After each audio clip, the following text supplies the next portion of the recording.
बहुत ही ज्यादा अमीर हो गई थी।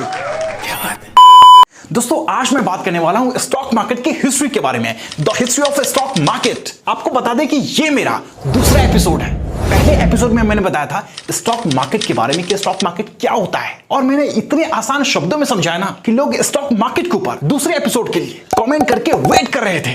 क्या बात है सर, क्या बात है सर, क्या बात है, ये बात है। अगर अभी तक आपने उस वीडियो को नहीं देखा है तो ये वीडियो देखने के बाद उस वीडियो को जाके जरूर देखें, और हाँ, तीसरे एपिसोड के लिए अभी कमेंट करके बताएं।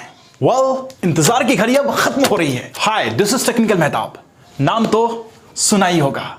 चलिए अब हम जानते हैं स्टॉक मार्केट के हिस्ट्री के बारे में कि स्टॉक मार्केट की हिस्ट्री क्या है। स्टॉक मार्केट की शुरुआत कब और कैसे हुई। पहले तो फोन्स वगैरह भी नहीं होते थे, तो उस टाइम पे ट्रेडिंग कैसे होती थी जानेंगे हम इसी वीडियो में।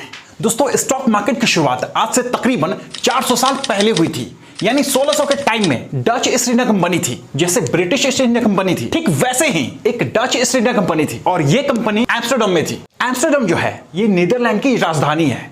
उस जमाने में लोग शिप्स के माध्यम से, यानी जहाज के माध्यम से बहुत एक्सप्लोर किया करते थे। यानी उस टाइम पे इंपोर्ट और एक्सपोर्ट का काम जहाज के जरिए ही होता था। आपको बता दें कि उस टाइम पे पूरी दुनिया का नक्शा डिस्कवर नहीं हुआ था, तो ये कंपनी जहाज भेजती थी दूसरी दुनिया की खोज करने के लिए, और जहाज में बैठे लोगों को हजारों किलोमीटर का सफर करना पड़ता था। इसके लिए बहुत सारे पैसों की जरूरत पड़ती थी, लेकिन उस टाइम पे इतना ज्यादा पैसा किसी एक इंसान के पास नहीं होता था।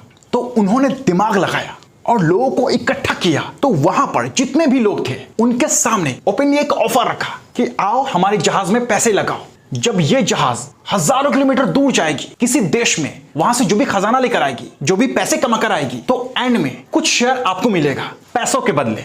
लेकिन ये काम बहुत ही ज्यादा रिस्की होता था, क्योंकि उस टाइम पे जो भी जहाज जाते थे उनमें से आधा से ज्यादा वापस नहीं आते थे। पता है इसका रीजन क्या है? इसका रीजन यह है कि जहाजों को लूट लिया जाता था, या फिर तूफान की वजह से टूट जाता था या डूब जाता था। तो जो भी इन्वेस्टर थे, यानी जो पैसे लगाने वाले लोग थे, उन्होंने सोचा कि भाई ऐसे में तो मेरा पैसा पूरा बर्बाद हो जाएगा। तो फिर उन्होंने एक दिमाग लगाया, हम किसी एक जहाज में पैसा न लगाकर 5-6 जहाज में लगाएंगे, जिससे कम से कम 1-2 जहाज तो वापस आएगा। तो यहां पर एक जहाज कई इन्वेस्टर के पास जाता था, तो यहीं पे कहीं ना कहीं एक शेयर मार्केट क्रिएट हो गया। वहां पे बोली लगती थी जहाजों की, वहां के डॉक्स पर। डॉक्स वो जगह है जहां से जहाज निकलती है।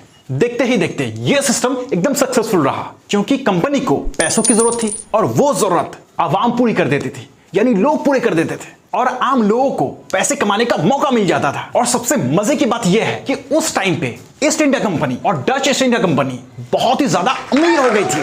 और आज के टाइम में लगभग हर कंट्री में स्टॉक एक्सचेंज है, और कंट्री जो है वो बहुत ही ज्यादा स्टॉक मार्केट पे डिपेंडेड है। तो ये था स्टॉक मार्केट की हिस्ट्री। हम अगले एपिसोड में बात करेंगे आईपीओ के बारे में। क्या आप आईपीओ के ऊपर डेडिकेटेड वीडियो चाहते हैं, वो भी आसान भाषा में, आसान शब्दों में?